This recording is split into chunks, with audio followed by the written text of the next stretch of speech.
Hello! I am the Witch of Jasmine and welcome back to my channel. Today I have a reading for Leo moons. How are you guys doing? I hope you're doing well. I do just want to apologize in advance. I don't think you can hear it, but I currently in my living situation, there is construction like everywhere all the time. So I was trying to film today because it was supposed to be rainy, so I thought they wouldn't be doing their construction, but they are. So I did my best, but hopefully you can't hear it. But if you do, I'm sorry. But anyway, this is not about construction. As I'm shuffling out your cards, I invite you to, here we go. I invite you to take some deep breaths to calm yourself, ground yourself, center yourself.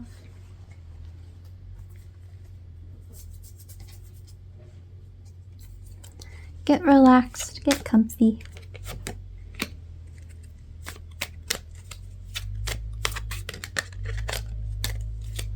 Oh yeah, that wants to come out.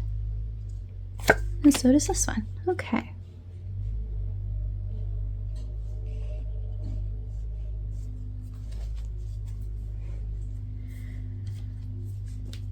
All right, Leo moons, let's take a look at your cards. So for the Oracle card, we have Regeneration with Aries and the fire element.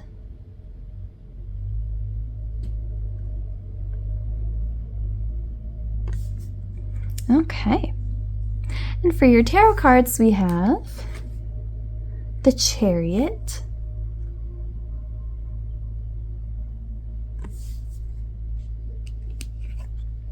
Two of Swords,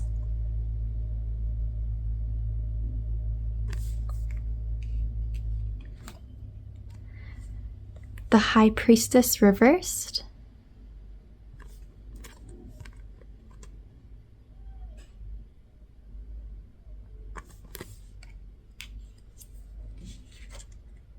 Four of Pentacles,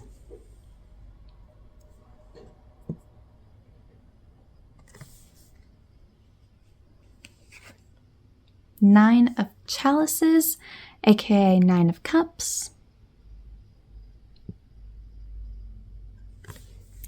and lastly, King of Wands.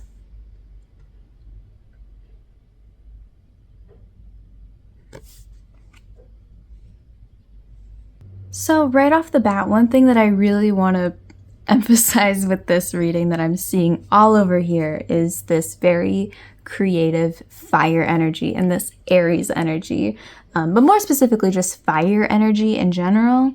We have fire down here, these very like warm kind of cards as well with this Chariot card is very creative, you know, fire energy. So when I talk about what is fire energy, it's doing things, it's wands, it's creating something, working towards something, putting in lots of effort into something that you're very passionate about and care a lot about, but it's making something, right? Something that takes a lot of time and effort to put into. And I think although that is happening right now, you are in the process of creating something, working towards something.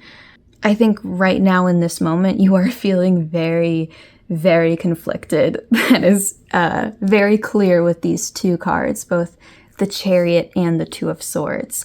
The Chariot, I mean, it's pretty much exactly what it looks like here. We have this person who, there's this little kitty right there that's so cute, doesn't know which way to go, right? Although typically with the classic Chariot card, it's about maintaining control, right? There are different parts of you or other people outside of you or whatever, different things that want to do different things. And it's your job right now to take control of where things are supposed to go. I think, though, with this Two of Swords here, Two of Swords is usually about some sort of decision that you have to make, but a decision that is really tough to make, in the sense that you just cannot figure out which one is the right one, right? Like if you were to write out a list of pros and cons for each thing, you'd have the exact same number of pros and the exact same number of cons for each of them, right? Because specifically with Two of Swords here, and I really like this specific depiction of it in this specific deck, because with both of these swords that she's throwing, in this card here, one of them is already there, right? It's already thrown, meaning that there are some things that just are the way that they are. You want to avoid overthinking about that thing, or guessing, or making assumptions, or trying to figure it out, or whatever that overthinking looks like for you. It represents saying like, okay, well, this one is already there. That's that. And as far as this other one goes, and as far as how I'm going to throw it, that's what I should be focusing on right now. However, the other interesting thing about this Two of Swords is that she is blindfolded, right?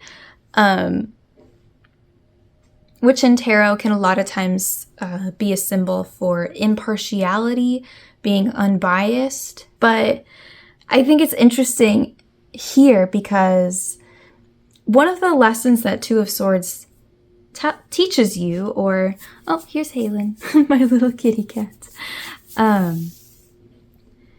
is that when you have this kind of, let me put it this way, when it comes up, it usually is an indication that with this type of situation where just logically going back and forth trying to figure out which option is the right option or what exactly you should be doing, and you just feel like you cannot stick to one just is not like, doesn't seem that much better than the other, it's a sign that you need to go with your gut and go with your intuition and what just feels right to you. Meaning that when you throw this sword, you don't exactly know for sure where it's gonna land. You just gotta throw it wherever you just feel like it has to go. And that's kind of scary, especially considering we have this High Priestess reversed here. High Priestess is all about your intuition. It's all about your inner wisdom, your inner world, and how you feel. And the interesting thing about the High Priestess is that that does necessarily mean, you know, when you're looking to your intuition and what you personally deep in your heart feel like, or even deep in your gut feel like is the best thing for you, other people will not understand. It is not something you can just tell people and they will get it, right? Maybe some will, but most probably won't, you know? Which can feel very isolating and very scary, you know? A lot of times when we're making a decision, it helps when we have validation from other people. And we know it's the right thing to do because of, you know, other people agree with us. But sometimes that's just not the case. Sometimes when you know it's best to make a decision largely based off of your intuition, or maybe not even your intuition, but just your inner feelings, how you feel, your emotions, and your experience, other people just won't get it. And that's because they do not have what you have, which is your inner wisdom and your intuition. They don't have it. By definition, they never will. Meaning that you have this part of yourself, this wisdom, this information that other people will never have. So trying to seek their validation for other things,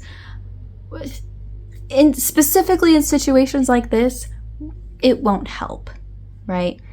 Which means, what I'm leading to, is about trusting yourself. And I think that might be why right now specifically you're struggling with this decision, or it might not even be like a literal decision that you're making, but just kind of how you're going about a specific situation, your options, how you handle things.